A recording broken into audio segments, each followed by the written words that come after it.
My name is Susanna. I currently living in Bonaire, the Dutch Caribbean. I work as a photographer, and this is a tutorial for beginner underwater photographers. I would like to give you some tips and advices on how to use point-and-shoot cameras, something like this, or maybe later on give some advices on bigger cameras to upgrade to DSLR underwater photography. Welcome to my office.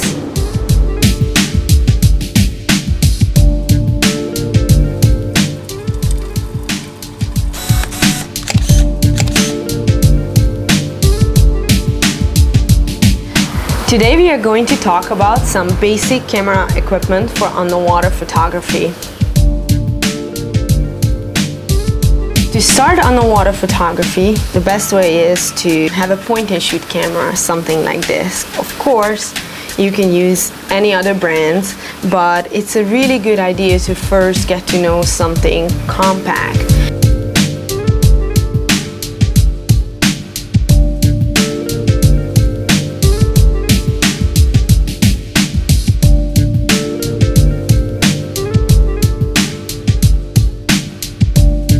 Now later on, what you can do is to upgrade, of course. You can use different wet mount lenses, as you can see it on this housing. You can just attach either a macro or a wide angle lens to it.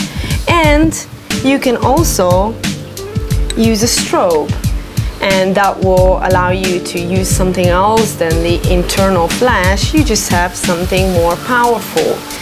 When you know everything about your basic point-and-shoot camera equipment, then of course you can upgrade, as you can see it here, to something bigger, like either a hybrid camera or even later on a DSLR setup.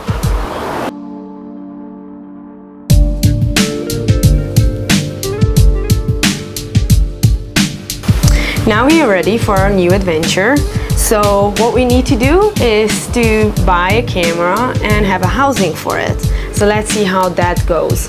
When you buy a specific camera, and that can be any brand of a point-and-shoot camera, it requires its own housing. So you need to look it up first when you figured out what camera you would like to have, if it even has a housing for underwater use. When you have that, then of course you have different options, and I would like to show you what you can choose from. So this is a camera housing for this specific camera right here.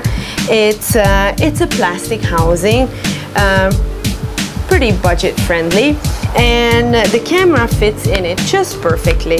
So when you open it up, it goes in right like this, and then you can close it. So the camera itself is sitting in it perfectly.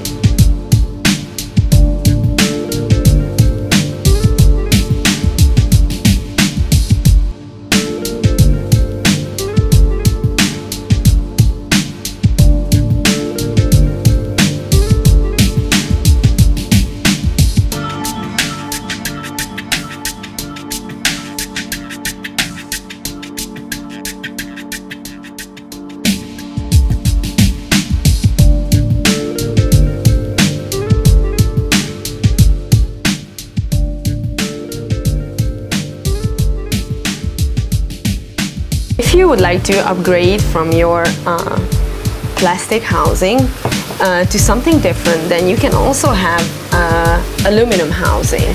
This aluminum housing is bulletproof aluminum, so it's user-friendly. It takes scratches and different impacts a little bit better than plastic housings. Of course, everything has pros and cons.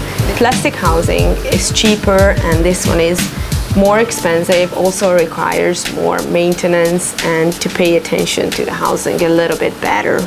Another common problem we have with underwater photography is condensation.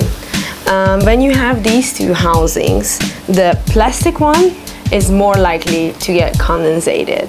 Later on, I will talk about condensation and how to avoid it with different housings.